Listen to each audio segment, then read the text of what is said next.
Welcome to the Smart Weight Loss Coaching Podcast.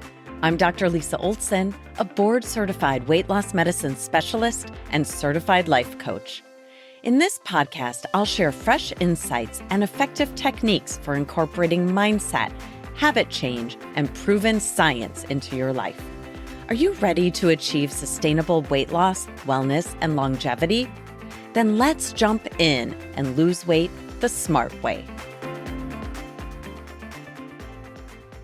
Welcome back. Tell me if this sounds familiar. You're a woman in your 40s, 50s, or 60s. You're eating healthier and eating less than you ate as a young woman. You're walking every day, something you're finally starting to do for yourself recently. And yet, despite eating less and moving more, your weight is inching up. Welcome to menopause, ladies. The average weight gain for women is just over 1 pound per year from the age of 36 to 70. It's actually 1.1 pounds. It might seem a little silly to include that 0.1, but that's another 3.5 pounds during these years. So I'm including that in the total of over 37 pounds that the average woman gains between the ages of 36 and 70. Women who are 36 to 39 years old have the highest rate of weight gain at 2.2 pounds per year. So that's an important time to intervene and attempt to prevent weight gain, if possible. It's also typically a very busy time for women who are often trying to grow their careers while raising kids and juggling responsibilities at home. Surprisingly, there isn't a precipitous slowing of metabolism or a gain in weight right at perimenopause or at menopause. I'll say that again.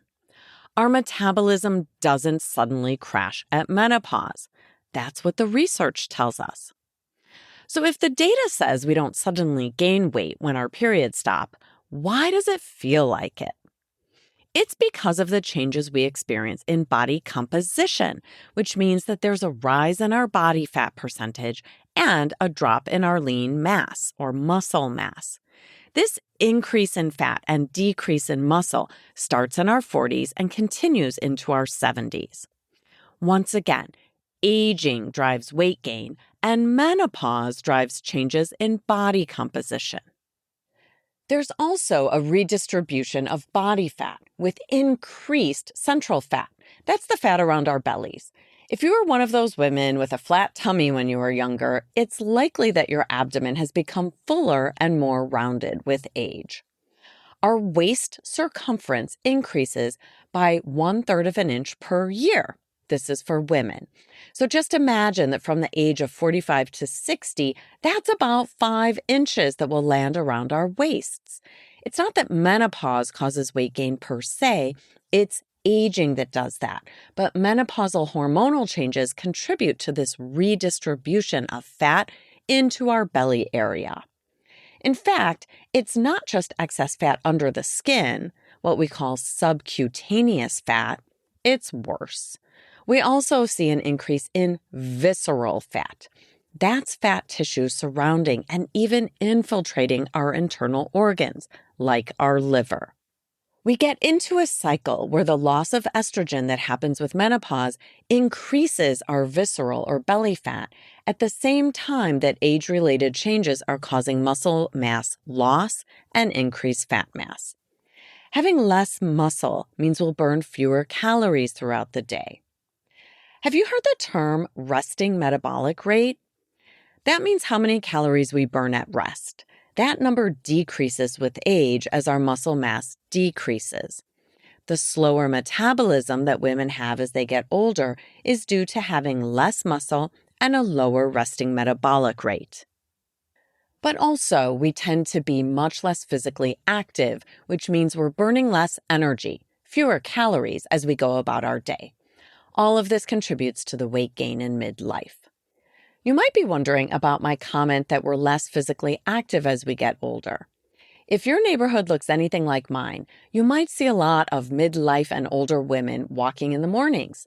Yes, we're doing that, but are we exercising with the same vigor and intensity that we did in our younger years?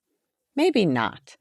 Thinking about myself as an example, before having kids, I used to jog, take kickboxing classes multiple times per week, dance, lift weights, and bike, in addition to walking.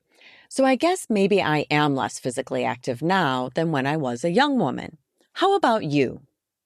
Less than 10% of midlife women meet the recommendations for physical activity, and 1/4 of us are less active than we were in our younger years. This decrease in physical activity is associated with the most weight gain, meaning being less physically active contributes to our midlife weight gain more than any hormonal change. We often focus on our declining estrogen in menopause, but there's a decrease in our androgens in menopause too. These are traditionally thought of as male hormones, but women have androgens as well. When our androgen levels drop around menopause, that adds to the muscle loss that we experience. You might be listening to this and thinking that things are sounding hopeless. Women get older, lose their estrogen and androgens, and start to increase the fat mass, including their visceral fat, especially around the middle of the body. Womp womp. But there is good news. There are things that we can do. As I mentioned, fewer than 10% of midlife women are getting enough exercise. The less we exercise, the more we're impacted by the change in body composition that slows our metabolic rate. Well, that is something we can change. This might become your NBA, your next best action for today. If you're not as active as you used to be, what's one thing you can do today to move your body a bit more? And what kind of intention can you set going forward? I always encourage women to write down these intentions in a health journal. Writing it down and tracking what you do improves the likelihood that you'll take action and stick with it. Another piece of good news. Most of us decrease our calorie intake as we reach midlife, but despite that, we're eating more fat and less fiber. As the women in my program know, your exact calorie intake is far less important than the composition of those calories. That old saying, you are what you eat, there's something to that. If we eat more fiber, ample lean animal or plant protein, and vegetables, our bodies will reward that dietary composition with an improved body composition. What about symptoms of menopause like hot flashes and night sweats? These seem to impact our body composition too, though we don't know exactly how.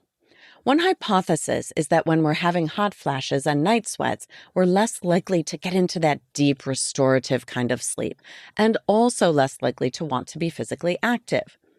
And as you know from this podcast, interrupted sleep and inadequate sleep are both drivers of cravings for hyperpalatable, ultra-processed foods. When we don't sleep well due to night sweats, we don't feel rested and refreshed, which impacts our food choices the next day. Menopause is also a risk factor for sleep apnea, which is when we stop breathing temporarily during sleep.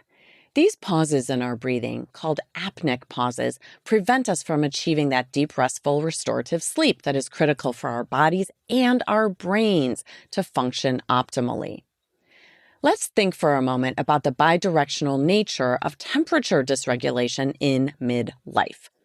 Women who have night sweats and hot flashes aren't sleeping well and may not like to exercise because it can trigger a hot flash. That contributes to weight gain. But excess weight also contributes to these vasomotor symptoms of night sweats and hot flashes. We weigh more, we have more hot flashes. We have more hot flashes, we sleep poorly, exercise less, and gain weight. It's a vicious cycle to break. What we want to do is control what we can control when it comes to menopause. First of all, we want to address prevention of weight gain at whatever weight you're at now. You might think that cat's already out of the bag, but that's simply not true. Addressing weight gain prevention today might save you another 11 pounds and 2 inches around your waistline over the next decade if you're like the average midlife American woman. You can prevent tomorrow's weight gain today. We also want to focus on appropriate treatment for excess weight. Believe it or not, there are no studies looking at outcomes for treatment with weight loss medications or metabolic surgery in midlife women specifically. We need those studies.